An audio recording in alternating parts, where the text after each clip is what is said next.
আসসালামু আলাইকুম। আমি আবারও ধন্যবাদ জানাই বাংলাদেশ সেনাবাহিনীকে। সেনাবাহিনীকে নিয়ে নানান ষড়যন্ত্র, কুপরিকল্পনা, অনেক কিছুই অপপ্রচার চলছে। বাট দিন শেষে একজন বাংলাদেশের সাধারণ নাগরিক হিসাবে সেনাবাহিনীতে শতভাগ আস্থা আমার যেমন রয়েছে, আমি বিশ্বাস করি একটা বড় অংশের মানুষেরই কিন্তু সেনাবাহিনীর প্রতি আস্থা রয়েছে। তো এই আস্থা অনাস্থার জায়গা থেকে গতকালকে আমাদের সেনাবাহিনীর তরফ থেকে একটা ঘোষণা আসছে। সেই ঘোষণাটাতে আমি মনে করি এবার সারা বাংলাদেশ তারের মতন সোজা হবে। কারণ সারা বাংলাদেশে ডক্টর ইউনূস ক্ষমতা নেওয়ার পরে যেই ঝামেলাটাতে সরকার বিতর্কিত হচ্ছে, এটা কিন্তু সরকার যে প্রশংসিত হচ্ছে তা না, কোন একটা গোষ্ঠী তাদের স্বার্থ উদ্ধার করতে পারতেছে, বাট বিতর্কের দায়টা সরকারের কাঁধেই পড়তেছে। আমি মনে করি সেনাবাহিনীর এই সিদ্ধান্ত এটা ডক্টর ইউনূস সরকারের জন্য প্রশংসা কুড়াবে। যদি কেউ অপরাধ করে থাকে, অন্যায় করে থাকে, সুনির্দিষ্ট কোনো অভিযোগ থাকে, তার বিরুদ্ধে আইনের শাসনকে প্রয়োগ বা প্রতিষ্ঠা করাই সুশাসনের লক্ষ্য হওয়া উচিত। কিন্তু অতি উৎসাহী কিছু মানুষ রাজনৈতিক উদ্দেশ্যে প্রণোদিত ভাবে ব্যক্তিগত ধান্দায়, স্বার্থে, লুটপাট, অনেক কিছুর কারণে এক ধরনের মব সৃষ্টি করা হয়েছে গেল 9 থেকে 10 মাসে, যেটাতে সবচেয়ে বেশি সমালোচিত হয়েছেন ডক্টর ইউনূসের সরকার। কেউ কেউ এমনও বলেন এটা মবের সরকার।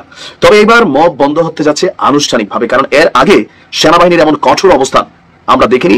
যদিও সর্বশেষ বক্তব্যে সেনাপ্রধান বলছিলেন এই দেশ আর মব চলবে না। তো এই ঘটনার পরপর জাতীয় পার্টির যে চেয়ারম্যান আছেন জিএম কাদেরের বাড়ির ঘটনার পরপর এনসিপি, বিএনপির নেতাকর্মী সহ অনেককে ডেকেছিলেন আমাদের 72 পদাতিক ব্রিগেডের কমান্ডার, বাংলাদেশ সেনাবাহিনীর ব্রিগেডিয়ার জেনারেল হুমায়ুন কাইয়ুম। জাতীয় পার্টির নেতার এই ঘটনার পরিপ্রেক্ষিতে স্থানীয় বিএনপি, এনসিসি নেতাদের সাথে রংপুর স্টেডিয়ামে অস্থায়ী সেনা ক্যাম্পে তিনি ঘোষণা দিয়েছেন যে আপনার রাজনীতি বা মবের নামে দেশে নাশকতা আর কোনো সুযোগ নেই, বা মব তৈরিরও কোনো ধরনের কোনো সুযোগ নেই। আর আপনার তিনি বলছেন যে আপনার যে আমরা আনন্দিত, এনসিপি এবং বিএনপির প্রতিনিধিরা স্বপ্রণোদিত হয়ে এখানে এসেছিলেন।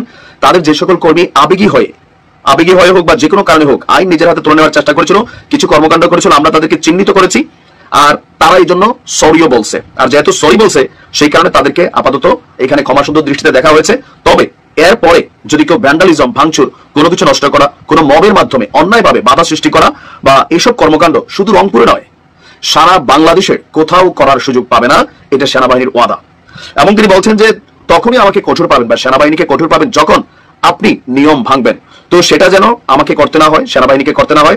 আমরা চাই জনগণের সাথে হাসি মুখে থাকতে। আর এই বিষয়গুলো নিয়ে সরকারের অবস্থান বা সেনাবাহিনীর অবস্থান খুবই সুনির্দিষ্ট। আমি মনে করি এই বার্তা সারা বাংলাদেশে ছড়িয়ে যাক। আমি মনে করি যে কারো ব্যক্তিগত প্রপার্টি বা বাড়িঘরে আজকে আপনি সুযোগ পেয়ে, মমতাজ গ্রেপ্তার হয়েছে, তার বাড়িঘর আপনি বুলডোজার দিয়ে ঘুরাই দিচ্ছেন, কারা করছেন, কেন করছেন? এই প্যানেলগুলো খুলে কই নিয়ে বিচা খাইছেন? কারা এগুলোকে দখল করছে? সেখানে নানান ধরনের ব্যবসা বাণিজ্য বা বিভিন্ন ধরনের অ্যাক্টিভিটিস করছে কারা? সরকার তো না। তাহলে কিন্তু বদনাম তো সরকারের। বদনাম হচ্ছে সেনাবাহিনীর। মাঠে সেনাবাহিনী আছে, পুলিশ আছে, আইন শৃঙ্খলা বাহিনীর বদনাম হচ্ছে। সো যদি কোনো ব্যক্তি অপরাধী হয়ে থাকে, অভিযুক্ত হয়ে থাকে, তার বিরুদ্ধে আইনানুগ ব্যবস্থা নেওয়া হোক। আর সেনাবাহিনী প্রত্যেক এলাকায় নিজস্ব নাম্বার দিয়েছে। যে কোনো জায়গায় এরকম কোনো ঘটনা ঘটলে আপনি সেনাবাহিনীর সাথে যোগাযোগ করতে পারেন, নিরাপত্তা নিতে পারেন। ভালো থাকুন।